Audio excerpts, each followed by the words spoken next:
Hello everyone and a happy International Scrapbook Day Weekend to you all. I'm going to be having a scrapbook process video every day for this long weekend, Friday through Monday, and each one of these process videos is going to feature a technique or a style of scrapbooking that I particularly love.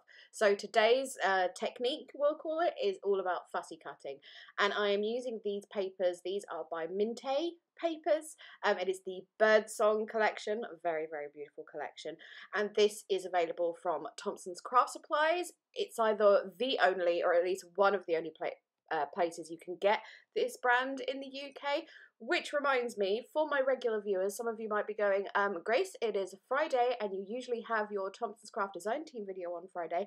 Yes, I do. However, this month there is not going to be a kit from Thompson's Craft because of delivery problems of stock and whatnot. So no official design team videos for Thompson's Craft this month. We'll be back on track in June with the next kit. But yes, so just letting you know that while I remember. So yes, this layout is all about fussy cutting. So I took all the papers from this collection that were fussy cuttable. There is the sort of the bonus sheet which has lots of fussy cut elements on there, and I've cut all those. There was another paper that had all the succulents and things, and I've cut those as well.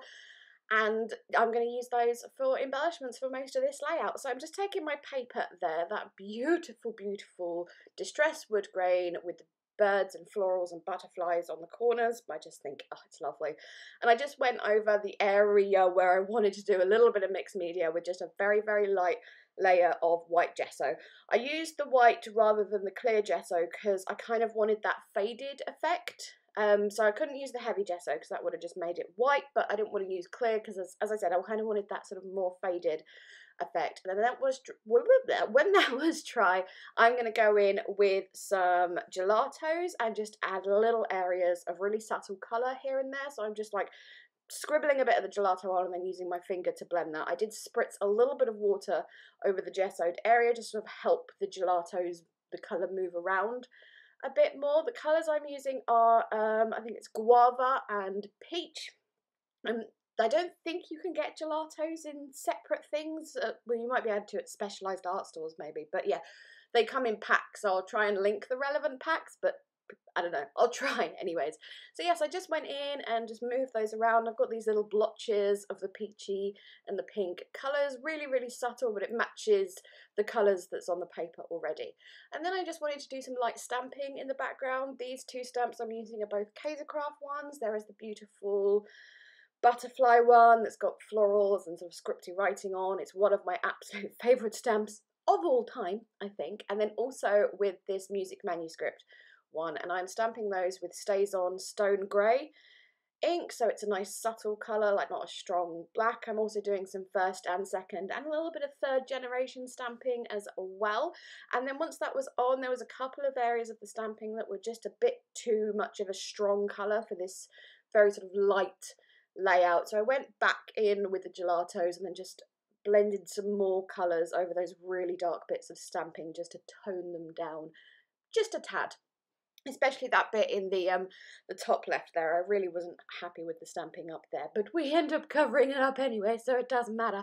So my picture here is a picture of my nieces when they were a lot younger. It's just this beautiful picture of them out and about somewhere, and Amy, the eldest, has got one of those, what do you call them? The dandelion seed things that you blow and they all float away, and then Millie's behind her blowing on one of the seed things as well. It's a super cute picture, and I thought it would go really nicely with this collection. So I just backed it with a scrap of paper, again from the collection, nice mint colour there, and then I wanted to add some more texture, so I'm going to have a layer of tulle behind it, just white tulle, and then a layer of vellum. Well, I tell a lie, it's not actually vellum, it's tracing paper, but it does the same thing.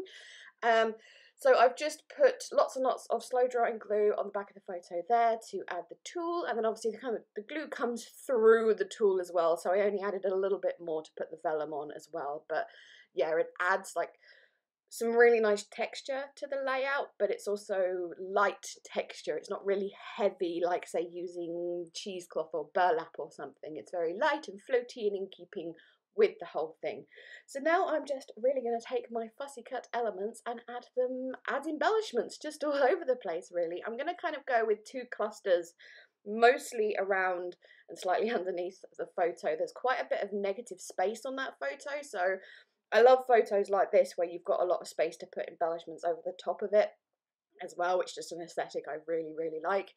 As I was about to glue those down, I kind of thought they would look a little bit better, the fussy cut pieces I'm talking about here, if they had just a bit of ink around the edges of them. So that's Distress Oxide in Victorian Velvet, I believe, and I'm just going around the edges of those just to help them stand out a little bit. And admittedly, I did forget to put ink around all of the pieces, so you may be watching going, but you didn't put ink around that bit, Grace. And yeah, no, I forgot. I was like, because I was creating embellishment clusters, I was trying to concentrate on remembering how I wanted them to be, and then I forgot to put ink on some of the pieces, and now it's on most of the pieces.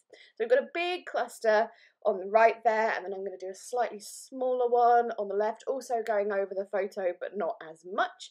I'm going to add a couple of these little birdies because they're just so cute, and the colours of them are just yummy, gorgeous. So one little birdie there. And then I'm going to add these butterflies as well, and I'm doing what I usually do with butterflies, in that I'm just going to put a glue dot right in the middle of them and then fold their wings up so it adds more layers and textures and looks more like they're in flight. So I think I add all of the butterflies that I fussy cut for this project. I used to once upon a time, like if there was a fussy cuttable paper in a collection, I'd just go through and fussy cut the whole lot of it. Now I don't do that so much. I do it on a more as needed basis. I think it works out a little bit better. So that wreath fussy cut piece there, usually something like that I would use behind a photo, but it was too small to use that, and I kind of wanted to cover up that bit of stamping up there because I just wasn't happy with it. So I've used this kind of as a base for my title. Again, I went around it with the ink, and I lightly dabbed with the blending tool a bit of ink on the top of it as well, just to make it not so white, I suppose. Added another little piece there, and I'm using that as like a base for my title. You can still see some of the stamping coming out from behind it, but yes. The title of Darling, I just thought it would work, comes from a One Canoe 2 pack of thickers, quite an old one now, but one of my most favouriteest packs of thickers of all time. I'm going to be devastated when I've completely run out of those. And then I'm just going to add a few of the Tim Holtz clipping stickers on the photo there, again using some of that blank space, just picking vaguely relevant phrases to the photo. I went around each piece again with the Victorian Velvet ink and then just popping those on with a little bit of tacky glue, because I love my Tim Holtz tiny word stickers, but let's face it, they ain't very sticky, are they? So yes.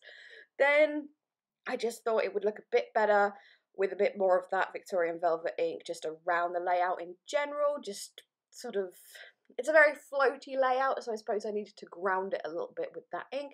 And then I'm just going to finish off with my beloved Nouveau Drops. These are the vintage drops, the ones that dry completely matte in the colour, oh, pink.